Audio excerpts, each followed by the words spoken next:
결혼한 지 벌써 5년이 됐어요. 5년. 짧다면 짧고 길다면 긴 시간이죠. 그런데 저는 아직도 시어머니 앞에만 서면 숨이 막혀요. 제 이름은 유진. 32살의 평범한 직장인이자 누군가의 아내이고 또 누군가의 며느리입니다. 우리 시어머니, 황씨 할머니는 올해 68이세요. 키는 작으시지만 목소리만큼은 우렁차신 분이죠. 첫인상은 괜찮았어요. 결혼 전에 처음 뵀을 때만 해도 그랬습니다. 따뜻하게 웃으시며 제 손을 잡아주셨거든요. 우리 아들 잘 부탁해요. 그때만 해도 저는 생각했어요. 아, 좋은 시어머니를 만났구나.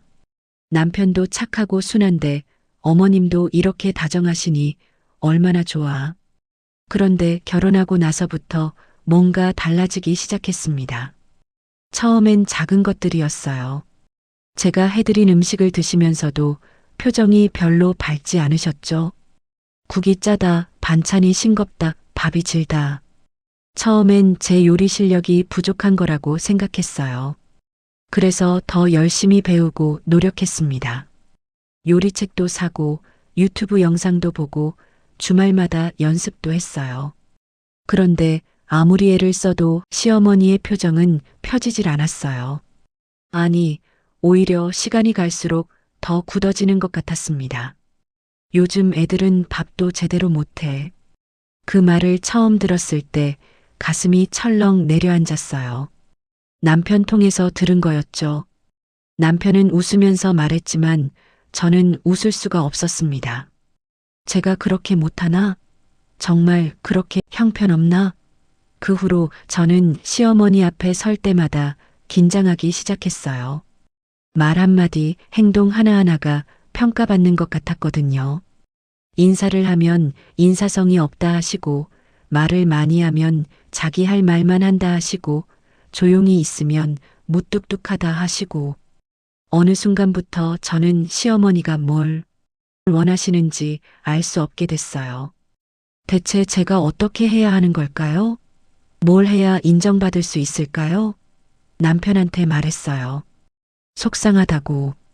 그랬더니 남편은 그냥 웃으면서 이렇게 말하더군요. 엄마가 원래 좀 까다로워. 신경 쓰지 마. 신경 쓰지 말라고요? 매일 마주치는 사이인데 어떻게 신경을 안 써요? 명절 때는 더 심해집니다. 친척들 앞에서 은근슬쩍 저를 평가하시거든요. 우리 며느리는 아직 어려서 그런지 손이 좀 느려요. 그 말을 들을 때마다 얼굴이 화끈거렸어요. 아무 말도 못하고 그냥 웃기만 했죠. 속으로는 울고 싶었지만 집에 돌아와서 남편한테 또 말했어요. 나 정말 못하는 거야? 내가 뭘 잘못한 거야? 남편은 그냥 안아주기만 했어요. 위로는 됐지만 문제가 해결되진 않았죠. 시간이 지나면서 저도 변하기 시작했어요. 처음엔 인정받고 싶어서 열심히 했다면 이제는 그냥 의무감으로 하게 됐죠.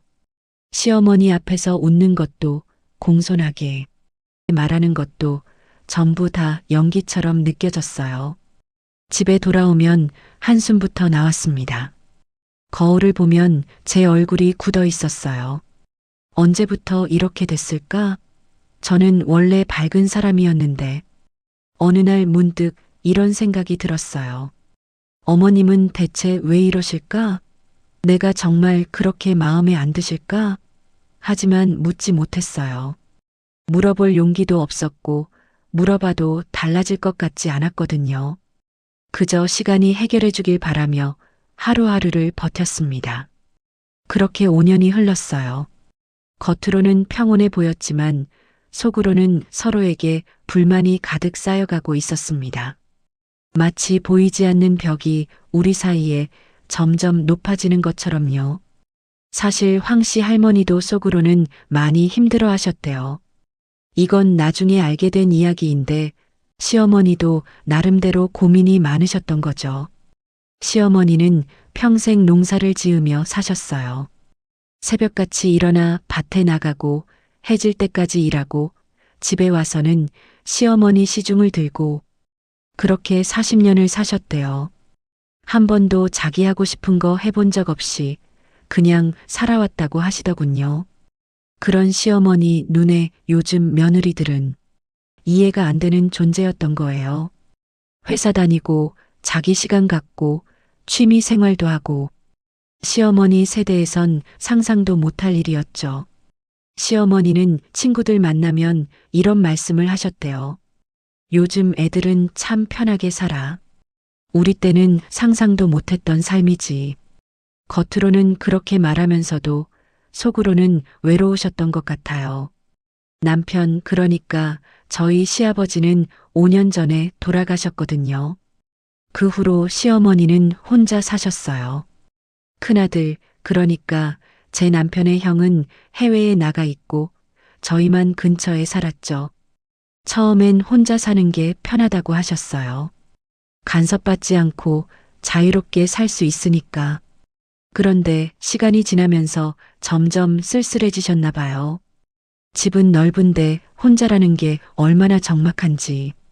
밥을 해도 혼자 먹고 TV를 봐도 혼자 보고 아파도 혼자 끙끙 앓고. 그래서 저희를 자주 부르신 거였어요. 주말마다 오라고, 명절엔 꼭 오라고. 저는 그게 며느리 감시하려는 거라고만 생각했는데 사실은 그냥 외로우셨던 거더라고요. 시어머니는 저를 볼 때마다 꼬투리를 잡으셨지만 그게 다 불안해서였던 것 같아요. 내 아들이 이 여자랑 잘 살고 있나? 이 여자가 내 아들 잘 챙기나? 나이 들어서 아무도 안 찾으면 어쩌나? 그런 두려움이 말로 나올 때는 이렇게 나왔던 거죠. 밥은 따뜻하게 해줘야지. 집안 정리 좀 해라. 남편한테 좀 더 잘해줘. 저는 그게 전부 저를 평가하는 말인 줄 알았어요. 저를 못마땅해 하는 거라고만 생각했죠. 그런데 알고 보니 그게 시어머니 방식의 걱정이었던 거예요. 시어머니도 말을 좀 더 부드럽게 하고 싶으셨을 거예요. 며느리한테 고맙다고, 수고한다고 말하고 싶으셨을 거예요. 그런데 평생 그렇게 살아본 적이 없으니까 그런 말이 입에서 안 나오는 거죠. 시어머니 세대는 그랬잖아요. 사랑한다는 말도 안 하고 고맙다는 말도 잘 안 하고 그냥 묵묵히 밥 차려주고 옷 빨아주고 그게 사랑 표현이었던 거죠. 그런데 요즘 세대는 다르잖아요. 말로 표현하고 감정을 나누고 소통하고 저는 그런 식으로 자라왔고 그게 당연하다고 생각했어요. 결국 우리 둘은 다른 언어를 쓰고 있었던 거예요. 같은 한국말을 하면서도 전혀 다른 의미로 받아들이고 있었던 거죠. 시어머니는 자기 나름대로 관심과 걱정을 표현하는데 저는 그게 간섭으로 들렸고 저는 예의를 지키고 공손하게 하는데 시어머니는 그게 형식적으로 보였고 어느 날 시어머니는 친구에게 이런 말씀을 하셨대요. 우리 며느리는 참 똑똑하고 잘났는데 왜 나한테만은 차갑게 구는 걸까? 그 이야기를 나중에 들었을 때 가슴이 철렁했어요. 시어머니도 저를 좋게 보려고 하셨던 거구나. 그런데 우리 둘 다 표현을 못했던 거구나. 시어머니의 그 모든 잔소리가 사실은 나를 좀 이해해달라는 외침이었던 거죠. 나도 외롭다는 신호였던 거예요. 하지만 저는 그걸 몰랐어요. 아니, 알려고 하지 않았던 거죠. 제 입장에서만 생각했지, 시어머니 입장은 한 번도 생각해 본 적이 없었으니까요. 그렇게 우리는 서로를 오해하며 5년을 보냈습니다. 참 안타까운 일이죠. 그러던 어느 날이었어요. 평범한 목요일 오후였죠. 회사에서 일하고 있는데 남편한테 전화가 왔어요. 목소리가 다급했어요. 여보, 엄마가 허리를 다쳤대. 병원 갔다 오는데 많이 안 좋으신 것 같아. 순간 가슴이 철렁했어요. 아무리 서먹한 사이라도, 아무리 불편한 관계라도, 그래도 제 남편의 어머니잖아요. 사람이 다쳤다는데 어떻게 무심할 수 있겠어요. 바로 조퇴하고 시댁으로 달려갔어요. 시어머니는 침대에 누워 계셨어요. 평소에 그렇게 당당하시던 분이 너무 작아 보였죠. 얼굴도 핏기가 없고 움직일 때마다 신음소리를 내시더라고요. 의사 선생님 말로는 디스크가 심하게 악화됐다고 했어요. 당분간 절대 안정이 필요하다고, 혼자 계시면 안 된다고 했죠. 남편은 회사 일 때문에 매일 붙어 있을 수가 없었어요. 그래서 자연스럽게 제가 할머니를 돌보게 됐죠. 처음엔 며칠만 버티면 되겠지 했어요. 일주일, 이주일, 그 정도면 충분하겠지. 그런데 생각보다 훨씬 더 힘들었어요. 아침 일찍 시댁에 가서 시어머니 아침 식사 준비하고 약 챙겨드리고 제 회사 출근하고 점심시간에 다시 들러서 점심 챙겨드리고 퇴근하면 또 달려가서 저녁 준비하고 주말에는 아예 하루 종일 할머니 옆에 있었어요. 처음 며칠은 괜찮았어요. 아니, 괜찮은 척 했던 거죠. 시어머니도 처음엔 미안해 하시는 것 같았어요. 말은 안 하셔도 표정에서 느껴졌거든요. 그런데 시간이 지나면서 뭔가 달라지기 시작했어요. 시어머니는 점점 예민해지셨고 저는 점점 지쳐갔어요. 국이 너무 뜨거워. 식혀서 가져와. 이 반찬은 어제도 먹었잖아. 다른 거 없어? 약을 왜 이 시간에 줘? 원래 식후 30분인데. 처음엔 참았어요. 아프신 분이니까 예민해질 수 있다고 생각했죠. 그런데 하루 이틀이 아니라 매일 그러시니까 점점 힘들어지더라고요. 가장 힘들었던 건 뭐였냐면 제가 아무리 애를 써도 시어머니가 만족하시질 않는다는 거였어요. 밥을 해가도 사서 가도 뭘 해도 불만이셨어요. 어느 날은 제가 회사 조퇴하고 집에서 직접 미역국을 끓여갔어요. 정성껏 준비해서 따뜻하게 해드렸죠. 그랬더니 시어머니는 한 숟가락 떠보시더니 이렇게 말씀하셨어요. 이게 무슨 미역국이야. 미역국은 진하게 끓여야지. 그 순간 정말 울고 싶었어요. 아니, 화가 났어요. 제가 이렇게까지 해드리는데 고맙다는 말은 못할 망정 이렇게까지 하셔야 하나? 참았어요. 꾹 참았죠. 그냥 죄송하다고 하고 나왔어요. 복도에 나와서 한참을 서 있었어요. 눈물이 나올 것 같아서 꾹 참으면서 그때 8살 딸아이 소연이가 거실에서 저를 보고 있더라고요. 제가 언제 왔는지도 모르고 있었어요. 소연이 눈빛이 심상치 않았어요. 뭔가 다 알고 있다는 듯한 표정이었죠. 엄마, 괜찮아? 소연이가 조용히 물어봤어요. 저는 웃으면서 괜찮다고 했어요. 그런데 소연이는 계속 저를 바라만 보더라고요. 그날 밤 집에 돌아와서 거울을 봤어요. 제 얼굴이 너무 피곤해 보였어요. 눈 밑에 다크서클이 깊게 패였고 입꼬리는 처져 있고 표정도 굳어 있었죠. 남편이 걱정스럽게 물어봤어요. 여보, 너무 무리하는 거 아니야? 좀 쉬어. 쉬고 싶었어요. 정말 쉬고 싶었죠. 그런데 쉴 수가 없었어요. 시어머니는 아프시고 남편은 일해야 하고 저 말고는 돌볼 사람이 없었으니까요. 그렇게 2주가 지났어요. 저는 한계에 다다르고 있었어요. 육체적으로도 힘들었지만 정신적으로 더 힘들었죠.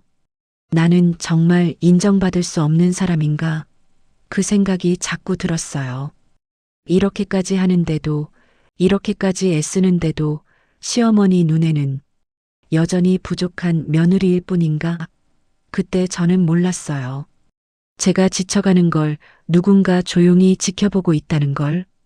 그 작은 눈이 모든 걸 다 보고 있다는 걸요. 우리 딸, 소연이는 올해 8살이에요. 초등학교 2학년이죠. 똘똘하고 영리한 아이예요. 말은 많지 않지만 눈치는 빠른 편이죠. 소연이는 요즘 들어 이상한 걸 느꼈나 봐요. 엄마가 자꾸 할머니 집에 가고 돌아오면 표정이 안 좋고 한숨을 많이 쉬고 어느 날 소연이가 제게 물어봤어요. 엄마, 할머니 아직도 아파? 네, 아직 좀 아프시대. 그렇게 대답했죠. 그랬더니 소연이가 또 물어봤어요. 엄마는 왜 맨날 슬퍼 보여? 그 질문에 저는 당황했어요. 애한테 슬픈 모습을 보이지 않으려고 애썼는데 다 들켰나 봐요. 아이들은 정말 영리해요. 어른들이 숨기려 해도 다 알아챕니다. 괜찮다고, 엄마는 안 슬프다고 말했어요. 그런데 소연이는 고개를 저으면서 이렇게 말하더라고요. 엄마, 거짓말하면 안 돼. 나 다 봤어. 소연이는 그동안 많은 걸 봤나 봐요. 할머니가 엄마한테 차갑게 대하는 것도, 엄마가 할머니 앞에서 힘들어하는 것도, 엄마가 복도에서 눈물 참는 것도, 아이는 조용히 관찰하고 있었던 거예요. 어른들 눈치 보면서 무슨 일이 일어나고 있는지 나름대로 이해하려고 애쓰면서 소연이는 할머니도 좋아했어요. 어렸을 때 할머니가 많이 돌봐주셨거든요. 할머니는 손녀한테는 다정하셨어요. 웃으시고 안아주시고 맛있는 것도 많이 사주시고. 그런데 요즘은 할머니가 소연이를 봐도 예전처럼 밝게 웃지 않으셨어요. 아프시니까 표정이 굳어 있고 말씀도 적어지고. 소연이는 그게 걱정됐나 봐요. 할머니도 걱정, 엄마도 걱정. 둘 다 자기가 좋아하는 사람인데 왜 자꾸 안 좋은 일이 생기는 걸까? 어느 토요일 오후였어요. 저는 시어머니 집에서 청소하고 빨래하고 정신없이 움직이고 있었죠. 소연이는 거실 소파에 앉아서 태블릿으로 뭔가 보고 있었어요. 저는 딸아이가 그냥 만화나 게임하는 줄 알았어요. 그런데 나중에 알고 보니 소연이는 그때 우리를 관찰하고 있었던 거예요. 엄마가 할머니한테 밥상 차려드리는 모습, 할머니가 불편한 표정으로 밥을 드시는 모습, 엄마가 설거지하면서 한숨 쉬는 모습. 소연이는 그 모든 걸 조용히 지켜보고 있었어요. 그리고 태블릿 카메라로 몇 장면을 찍었나 봐요. 아이 나름대로 뭔가 기록하고 싶었던 거죠. 그날 밤 소연이는 혼자 방에서 생각했대요. 나중에 들은 이야기인데요. 할머니랑 엄마는 왜 맨날 이럴까? 둘 다 좋은 사람인데 소연이는 할머니도 사랑하고 엄마도 사랑했어요. 그런데 왜 두 사람은 서로한테 그렇게 차갑게 대할까? 왜 엄마는 할머니 앞에서만 표정이 안 좋아질까? 왜 할머니는 엄마한테만 그렇게 말씀하실까? 아이 머릿속에는 의문투성이었던 거예요. 그리고 소연이는 결심했대요. 뭔가 해야겠다고. 이대로 둘 수는 없다고. 자기가 뭘 할 수 있을지는 모르겠지만 그냥 보고만 있을 수는 없다고. 다음 날 일요일 소연이는 자기 방에서 혼자 뭔가 하느라 바빴어요.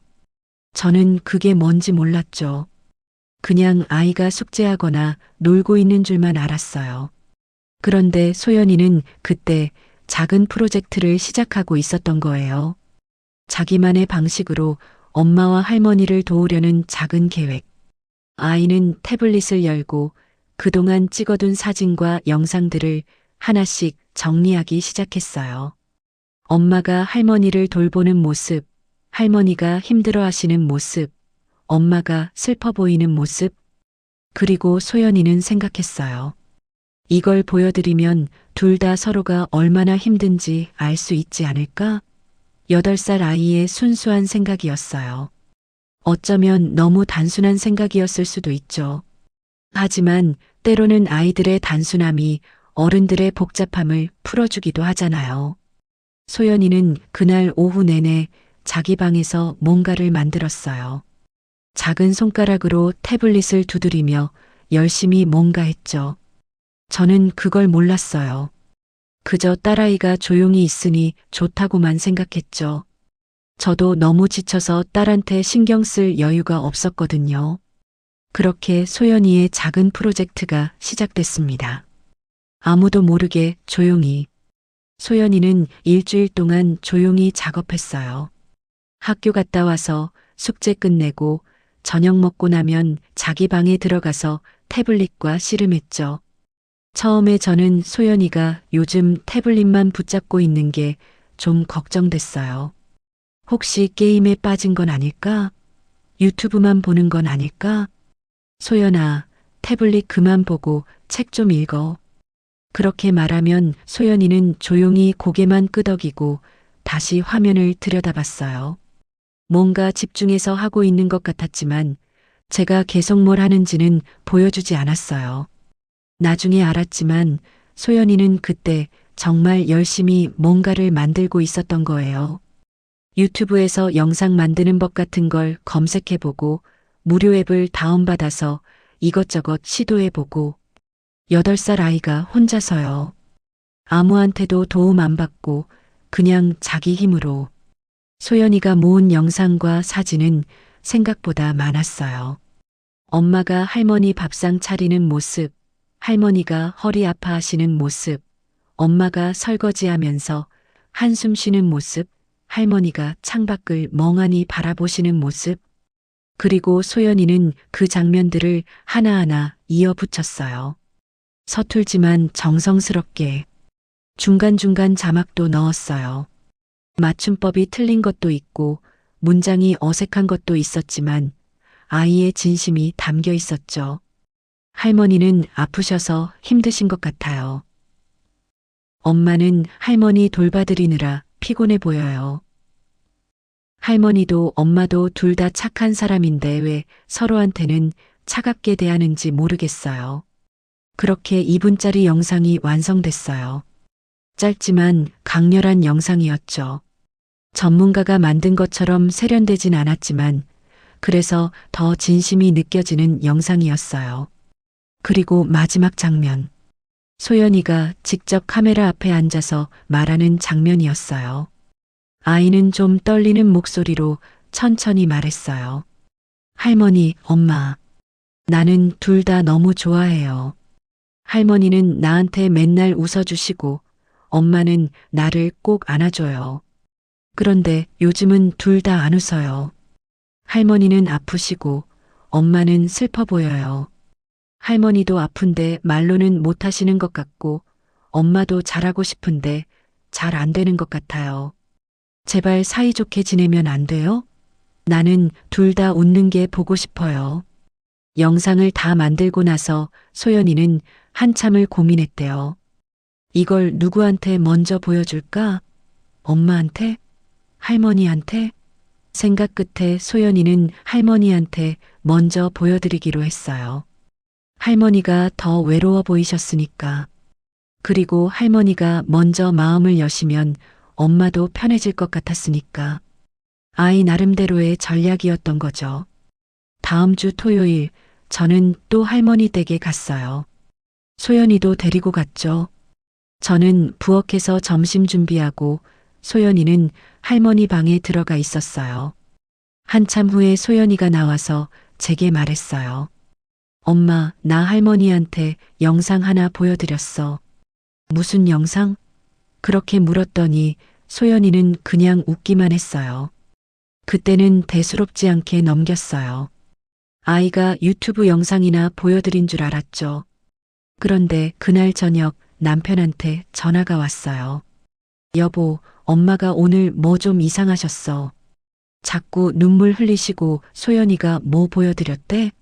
그제야 뭔가 심상치 않다는 걸 느꼈어요. 소연이한테 물어봤죠.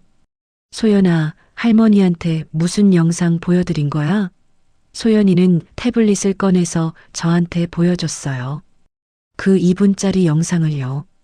영상을 보는 순간 저는 숨이 멎는 것 같았어요. 눈물이 주르륵 흘러내렸죠. 아이가 본 것들, 아이가 느낀 것들이 고스란히 담겨 있었어요. 제가 얼마나 힘들었는지, 할머니가 얼마나 외로워 보였는지, 우리가 서로한테 얼마나 서툴렀는지, 그리고 마지막 장면, 소연이의 그 떨리는 목소리. 제발 사이좋게 지내면 안 돼요? 저는 소연이를 꼭 안아줬어요. 한참을 안고 있었죠. 아이 어깨가 작게 떨렸어요. 소연이도 울고 있었던 거예요. 미안해, 소연아. 엄마가 너한테 신경을 못 써줬네. 내가 이렇게 걱정하고 있었구나. 소연이는 제 품에서 작게 말했어요. 엄마, 괜찮아. 나는 엄마랑 할머니가 웃으면 좋겠어. 그날 밤 저는 잠을 잘 수 없었어요. 소연이가 만든 영상이 머릿속에서 계속 재생됐거든요. 아이의 눈으로 본 우리 모습이 너무 선명했어요. 나는 시어머니를 어떻게 대했던 걸까? 정말 최선을 다한 걸까? 아니면 그냥 의무감으로만 한 걸까? 시어머니는 정말 나를 싫어하시는 걸까? 아니면 나한테 뭔가 말하고 싶으신데 방법을 몰랐던 걸까? 그동안 보지 못했던 것들이 하나씩 보이기 시작했어요. 8살 아이가 만든 짧은 영상이 제 눈을 뜨게 만든 거죠. 할머니는 그날 소연이가 보여준 영상을 혼자서 3번이나 돌려봤대요.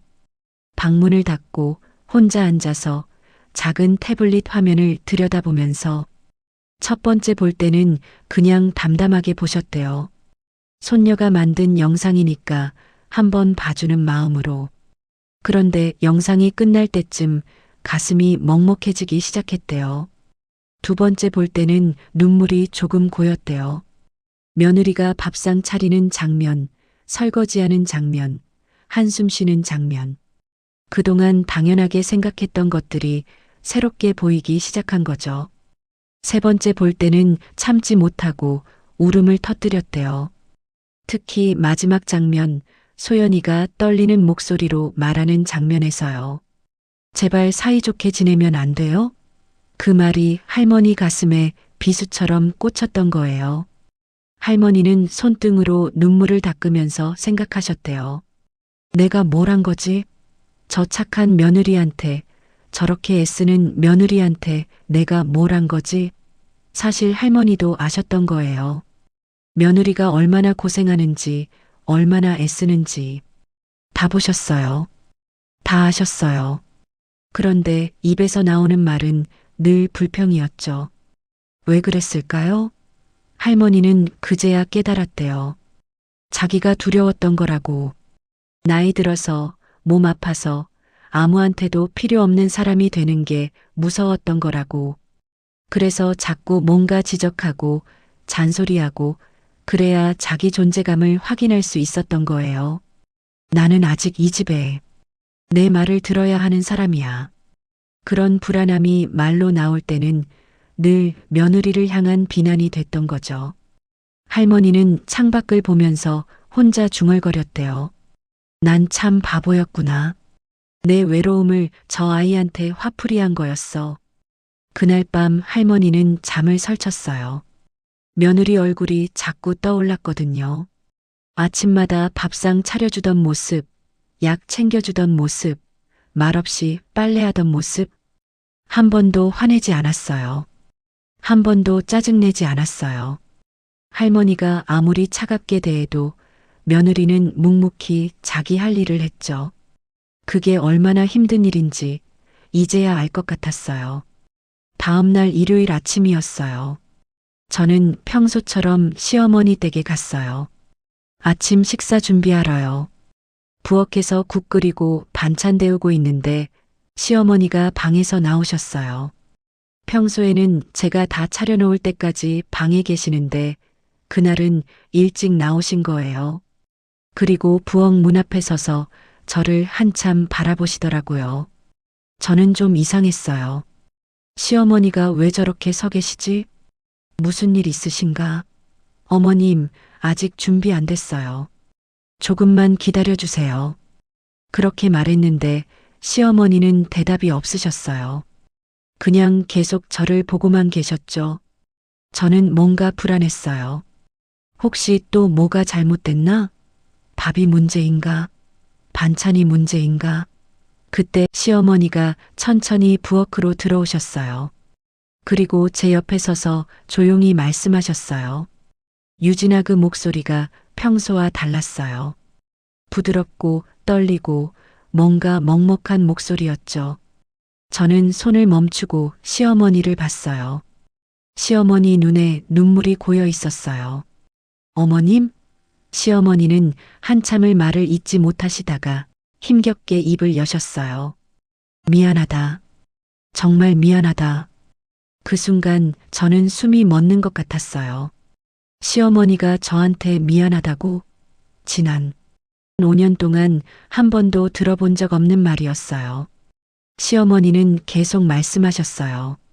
내가 얼마나 고생했는지 나는 다 알면서도 모르는 척했다. 아니, 모르는 척한 게 아니라 인정하기 싫었던 거야. 내가 너한테 의지하고 있다는 게, 내가 이제 나이 들어서 아무것도 못하는 사람이 됐다는 게 그게 싫었어. 시어머니 목소리가 점점 떨렸어요. 그래서 자꾸 잔소리하고 뭐라 하고 그래야 내가 아직 이 집에서 필요한 사람 같았어. 근데 그게 다 내 아집이었구나. 내 외로움이었구나. 그걸 너한테 화풀이한 거였어. 저는 그냥 서 있을 수밖에 없었어요. 눈물이 주르륵 흘러내렸죠. 시어머니가 제 손을 잡으셨어요. 주름진 손이 제 손을 꽉 쥐었어요. 고마웠다, 유진아. 정말 고마웠어. 내가 매일 뭐라 해도 차갑게 대해도 너는 한 번도 화내지 않고 나를 돌봐줬지. 그게 얼마나 힘든 일인지 이제야 알겠다. 시어머니 말씀을 듣는 순간 저는 울음을 터뜨리고 말았어요. 참으려고 했는데 참을 수가 없었어요. 그동안 쌓였던 모든 게 한꺼번에 쏟아져 나왔죠. 어머님 저도 떨리는 목소리로 말했어요. 저야말로 죄송해요. 저도 어머님 마음을 이해하려고 하지 않았어요. 그냥 제 입장에서만 생각했어요. 어머님이 왜 그러시는지, 뭐가 힘드신지 한 번도 여쭤본 적이 없었어요. 시어머니는 고개를 저으셨어요. 아니야. 내 잘못이 아니야. 다 내가 먼저 마음의 문을 닫았으니까. 우리는 부엌에서 한참을 서서 울었어요. 두 사람 다 그동안 참았던 눈물을 쏟아냈죠. 얼마나 지났을까요? 시어머니가 먼저 손수건으로 눈물을 닦으시면서 말씀하셨어요. 유진아, 앉자. 우리 좀 이야기하자. 시어머니와 저는 거실 소파에 나란히 앉았어요. 지난 5년 동안 이렇게 가까이 앉아본 적이 없었어요. 늘 거리를 두고 있었죠. 시어머니가 먼저 말문을 여셨어요. 나는 말이야, 평생 혼자 힘으로 살아왔어. 시집 와서도 남편 없어서도 다 혼자 버텼지. 그게 내 자랑이었어. 나는 강한 여자라고, 아무한테도 기대지 않는다고. 시어머니는 창밖을 보면서 계속 말씀하셨어요. 근데 나이 들어서 몸이 아프니까 갑자기 무서워지더라고. 이제 정말 아무것도 못하는 사람이 되는 건가? 누구한테 짐이 되는 건가? 그런 생각하니까 견딜 수가 없었어. 저는 조용히 듣고 있었어요. 시어머니의 속마음을 처음 듣는 것 같았어요. 그래서 너한테 더 심하게 굴었나 봐. 내가 아직 괜찮다는 걸 보여주고 싶어서. 내가 아직 이 집의 어른이라는 걸 증명하고 싶어서. 근데 그럴수록 너는 멀어지고 나는 더 외로워지고 시어머니. 목소리가 다시 떨렸어요. 정말 미안하다, 유진아. 내가 나를 돌봐주는 게 당연한 줄 알았어. 고맙다는 말 한 번 제대로 못했지. 나는 정말 바보 같은 시어머니였어. 저는 시어머니 손을 꽉 잡았어요. 아니에요, 어머님. 저도 이기적이었어요. 어머님 마음은 생각하지 않고 제가 인정받고 싶다는 생각만 했어요. 어머님이 얼마나 외로우실지, 얼마나 불안하실지 한 번도 생각 안 했어요. 우리는 그렇게 서로의 잘못을 고백했어요. 그동안 쌓였던 오해와 서운함을 하나씩 풀어냈죠. 시어머니는 자기가 왜 그렇게 잔소리를 많이 했는지, 왜 늘 불만스러운 표정을 지었는지 이야기하셨어요. 그건 미움이 아니라 두려움이었다고, 외로움이었다고. 저도 제 마음을 털어놨어요. 얼마나 힘들었는지, 얼마나 인정받고 싶었는지, 얼마나 서러웠는지. 그렇게 1시간을 넘게 이야기했어요. 5년 동안 못했던 대화를 그날 다 한 것 같았어요. 시어머니가 문득 말씀하셨어요. 소연이가 그 영상 안 보여줬으면 어쩔 뻔했니? 우리 둘 다 이렇게 고집부리다가 끝까지 서먹하게 지낼 뻔했어. 맞아요. 소연이가 아니었으면 우리는 영원히 서로를 오해하며 살았을지도 몰라요. 소연이 참 똑똑하지? 할머니가 웃으시면서 말씀하셨어요. 오랜만에 보는 할머니의 환한 웃음이었어요. 네, 우리 딸 정말 기특해요. 저도 웃었어요. 진심으로요. 할머니가 제 손을 쓰다듬으시면서 말씀하셨어요. 유진아, 앞으로 우리 자주 이야기하자. 서로 오해하지 말고 속마음 나누고. 나는 너한테 좋은 시어머니가 되고 싶어. 이제부터라도. 저도요, 어머님. 저도 어머님한테 좋은 며느리가 되고 싶어요. 아니, 좋은 딸이 되고 싶어요. 그 말에 할머니 눈에 또 눈물이 고였어요. 하지만 이번에는 슬픈 눈물이 아니었어요. 기쁜 눈물이었죠. 그래, 우리 딸. 할머니가 저를 꽉 안아주셨어요. 평생 처음이었어요. 할머니가 저를 그렇게 따뜻하게 안아주신 게 그 순간 저는 느꼈어요. 아, 이제 시작이구나. 우리의 진짜 관계가 이제 시작되는 거구나. 5년이 걸렸지만 늦지 않았어요. 아직 시간이 있었어요. 서로를 이해하고 사랑하고 진짜 가족이 될 시간이요. 그날 이후로 모든 게 달라졌어요. 마법처럼 단번에 바뀐 건 아니었지만 조금씩 천천히 확실하게 변해갔어요. 가장 먼저 바뀐 건 할머니의 말투였어요. 예전처럼 날카롭게 지적하시는 대신 부드럽게 말씀하시기 시작했거든요. 유진아, 오늘 국이 딱 좋네. 어떻게 이렇게 맛있게 끓였어? 처음 그 말을 들었을 때 귀를 의심했어요. 할머니가 제 음식을 칭찬하신다고? 5년 만에 처음 듣는 말이었죠. 그리고 할머니는 제가 뭘 해드리면 꼭 고맙다고 말씀하셨어요. 빨래까지 해줘서 고마워. 청소하느라 힘들었지? 고마워. 약 챙겨줘서 고마워.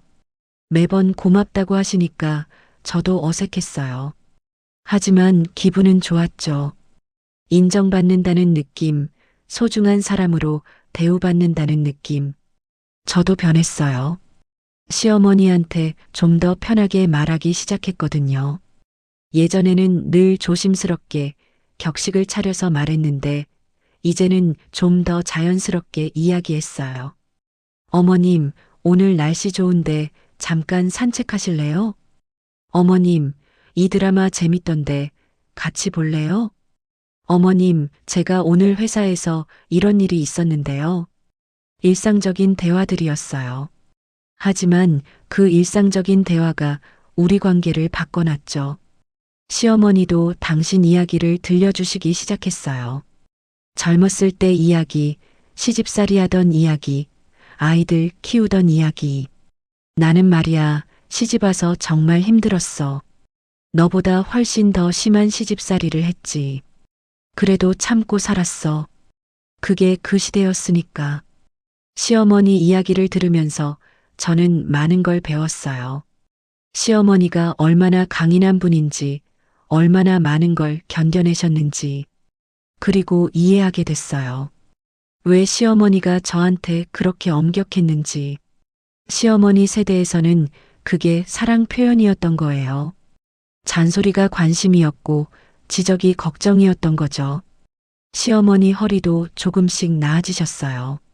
물론 완전히 나은 건 아니지만 예전보다 훨씬 좋아지셨죠. 이제는 집안에서 천천히 걸어 다니실 수 있게 됐어요. 그러면서 할머니는 조금씩 당신이 할 수 있는 일들을 하기 시작하셨어요. 간단한 설거지, 빨래 개기, 화분 돌보기. 나도 뭐라도 해야 마음이 편해. 시어머니는 그렇게 말씀하셨어요. 저는 말렸죠. 아직 무리하시면 안 된다고. 그랬더니 시어머니는 웃으시면서 이렇게 말씀하셨어요. 괜찮아. 이 정도는 할 수 있어. 그리고 너한테만 맡기기엔 너무 미안하잖아. 그 말이 얼마나 고마웠는지 몰라요. 시어머니가 제 마음을 헤아려 주신다는 게, 제 수고를 알아주신다는 게. 주말마다 우리는 함께 산책을 나가기 시작했어요. 집 근처 공원을 천천히 걸으면서 이야기를 나눴죠. 시어머니는 그때마다 예전 이야기를 들려주셨어요. 이 동네가 어떻게 변했는지, 옛날엔 여기가 어땠는지. 저는 시어머니 이야기를 들으면서 이 동네를, 이 집을, 그리고 시어머니를 새롭게 알아갔어요. 어느 날 산책하다가 시어머니가 문득 말씀하셨어요. 유진아, 나는 내가 우리 집 며느리로 와줘서 정말 다행이야. 처음엔 내가 너를 잘 못 알아봤어. 근데 이제 알겠어. 너는 정말 착하고 따뜻한 사람이야. 그 말을 들었을 때 눈물이 핑 돌았어요. 5년 동안 듣고 싶었던 말이었거든요. 인정받고 싶었던 그 말이요. 어머님도 정말 좋은 분이세요. 제가 그걸 이제야 알게 돼서 죄송해요. 시어머니는 제 손을 꽉 잡으셨어요. 아니야. 늦지 않았어. 우리 계속에게는 아직 시간이 많아. 앞으로 더 좋은 시간을 만들어가면 돼. 그날 저녁 집에 돌아와서 남편이 물어봤어요. 요즘 엄마랑 사이가 정말 좋아 보여. 무슨 일 있었어? 저는 웃으면서 대답했어요. 응. 우리 서로를 이해하게 됐어. 5년 만에. 남편도 기뻐하더라고요. 그동안 중간에서 얼마나 힘들었을까요? 엄마도 사랑하고 아내도 사랑하는데 둘 사이가 안 좋으니 얼마나 마음 아팠을까. 고마워, 여보. 엄마한테 잘해줘서. 남편이 제 손을 잡으면서 말했어요. 나야말로 고마워. 당신이 참아줘서. 그리고 엄마한테 진심으로 대해줘서. 우리 가족은 그렇게 조금씩 가까워졌어요. 시어머니와 저, 그리고 남편과 소연이까지. 이제 주말이면 우리 넷이 함께 시간을 보내요. 같이 밥 먹고, 산책하고, TV 보고, 이야기 나누고. 소연이가 가장 좋아했어요. 할머니랑 엄마가 웃으면서 이야기하는 모습을 보면서 환하게 웃었죠. 어느 날 소연이가 저한테 말했어요. 엄마, 이제 할머니랑 사이 좋아졌어? 네, 사이 좋아졌어. 저는 소연이를 꼭 안아주면서 대답했어요. 소연아, 내가 그 영상 만들어줘서 우리가 화해했어. 정말 고마워. 소연이는 수줍게 웃었어요. 나는 그냥 엄마랑 할머니가 웃는 게 보고 싶었어. 그 순수한 바람이 우리 가족을 바꿔놨어요. 8살 아이의 작은 용기가 두 어른의 마음을 움직인 거죠. 시어머니는 요즘 입버릇처럼 말씀하세요. 사람은 변할 수 있어. 마음먹기에 달렸지. 나도 이 나이에 변했잖아. 맞아요. 사람은 변할 수 있어요. 나이는 중요하지 않아요. 마음만 열면 언제든 새로운 관계를 시작할 수 있어요. 저도 변했어요. 예전처럼 시어머니한테 인정받으려고 애쓰지 않아요. 그냥 자연스럽게 대해요. 서로 부족한 부분은 이해하고 좋은 부분은 칭찬하고 그게 진짜 가족인 것 같아요. 완벽하지 않아도 괜찮아요. 서로 다르고 때로 부딪히고 그래도 결국 함께 있는 것. 그게 가족이죠. 6개월이 지났어요. 그날 이후로요. 지금 우리 가족은 정말 많이 달라졌어요. 시어머니는 이제 거의 일상생활을 혼자 하실 수 있게 됐어요. 물론 여전히 허리는 조심하셔야 하지만 예전처럼 누워만 계시진 않아요. 그리고 뭔가 새로운 걸 시작하셨어요. 동네 노인정에 나가시기 시작한 거예요. 처음엔 제가 권유했어요. 집에만 계시면 외로우실 것 같아서요. 그랬더니 시어머니는 처음엔 싫다고 하셨어요.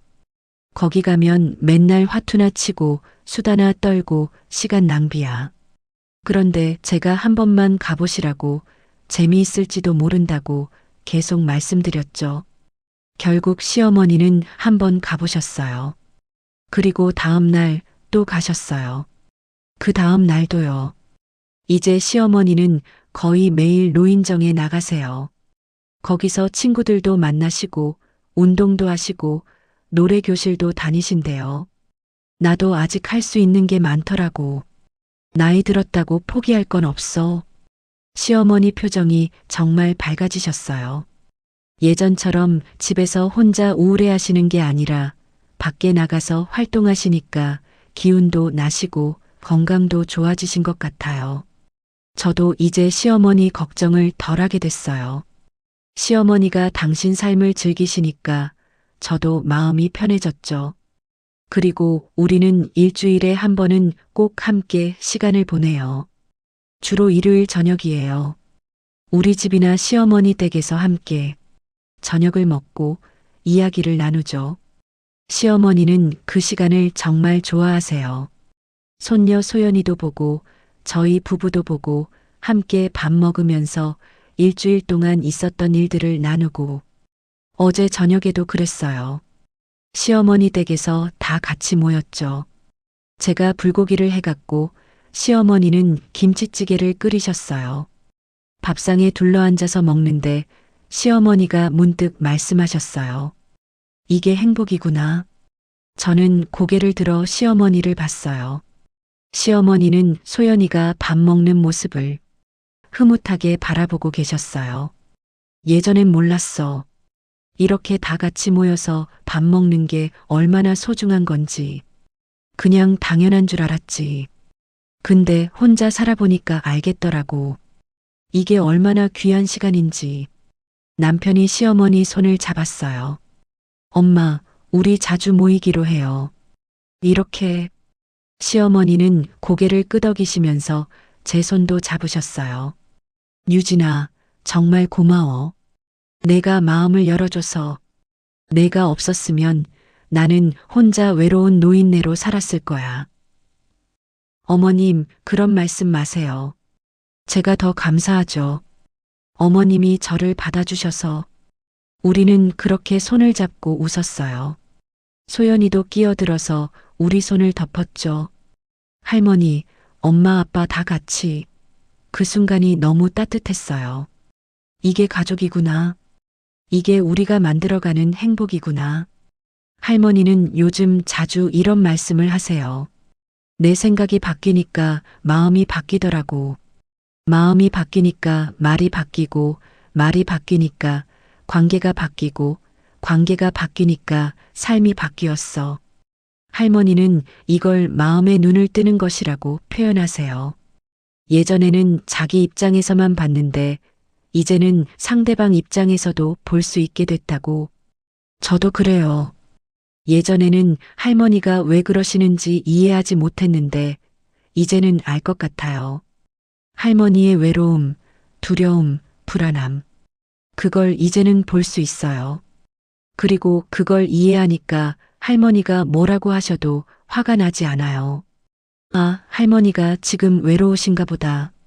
불안하신가 보다. 그렇게 생각하면 오히려 더 잘해드리고 싶어져요. 지난주에 할머니가 저한테 선물을 하나 주셨어요. 작은 목걸이였어요. 이거 내가 젊었을 때 시어머니한테 받은 건데 이제 너한테 물려주고 싶어. 목걸이는 화려하지 않았어요. 은으로 만든 작은 십자가 목걸이였죠. 하지만 그 의미가 너무 컸어요. 할머니가 저를 진짜 딸처럼 생각하신다는 거, 저를 이 집의 일원으로 받아주신다는 거. 저는 그 자리에서 울었어요. 할머니도 우셨고요. 잘해줄게, 어머님. 제가 어머님 곁에서 끝까지 함께 있을게요. 할머니는 저를 꼭 안아주셨어요. 고마워, 딸아. 정말 고마워. 그날 밤 거울 앞에서 목걸이를 걸어봤어요. 작지만 빛나는 십자가가 제 목에 걸려 있었죠. 이게 우리 가족의 이야기예요. 갈등에서 시작해서 이해와 사랑으로 끝나는 이야기. 물론 앞으로도 크고 작은 다툼이 있을 거예요. 완벽한 관계란 없으니까요. 하지만 이제 우리는 알아요. 어떻게 서로를 이해하고, 어떻게 마음을 열고, 어떻게 사랑을 표현하는지. 그리고 무엇보다 우리에게는 소연이가 있어요. 우리 가족의 작은 천사. 그 아이의 순수한 마음이 우리를 바꿔놨죠. 요즘 할머니는 소연이한테 자주 말씀하세요. 소연아, 내가 그 영상 만든 거 할미 인생 바꿨어. 정말이야. 소연이는 수줍게 웃으면서 할머니를 안아요. 그 모습을 보면 제 마음이 따뜻해져요. 우리는 지금 행복해요. 완벽하진 않지만 서로를 사랑하고 이해하려고 노력하는 가족. 그리고 저는 이제 확신해요. 사람은 변할 수 있다는 것. 관계는 나아질 수 있다는 것. 아무리 깊은 갈등도 이해와 사랑으로 풀 수 있다는 것. 마음에 눈을 뜨는 순간 모든 게 달라집니다. 상대방이 달라지는 게 아니라 내가 보는 방식이 달라지는 거죠. 그리고 그 작은 변화가 모든 걸 바꿔놓습니다. 우리 가족처럼요. 이 이야기는 한 8살 아이의 용기에서 시작됐습니다. 소연이는 어른들이 보지 못한 것을 봤어요. 할머니의 외로움, 엄마의 서러움, 그리고 두 사람 사이에 보이지 않는 벽. 그 아이는 자기 방식대로 문제를 풀었어요. 영상 하나로요. 전문가도 상담가도 아닌 그냥 두 사람을 사랑하는 8살 아이의 순수한 마음으로. 우리는 종종 관계에서 막다른 길에 다다른 것처럼 느낄 때가 있어요. 더 이상 나아질 수 없을 것 같고, 상대를 이해할 수 없을 것 같고, 그냥 포기하고 싶을 때. 하지만 이 이야기가 말해줍니다. 아직 늦지 않았다고. 마음의 눈을 뜨면, 상대를 진심으로 보려고 하면 길은 열린다고. 황씨 할머니와 유진 씨는 5년 동안 서로를 오해했어요. 하지만 한 번의 진심 어린 대화로 모든 게 풀렸죠. 여러분의 삶에도 이런 관계가 있나요? 풀리지 않는 오해, 쌓여만 가는 서운함, 좁혀지지 않는 거리. 그렇다면 오늘 한 걸음 다가가 보는 건 어떨까요? 작은 용기가 큰 변화를 만들 수 있습니다.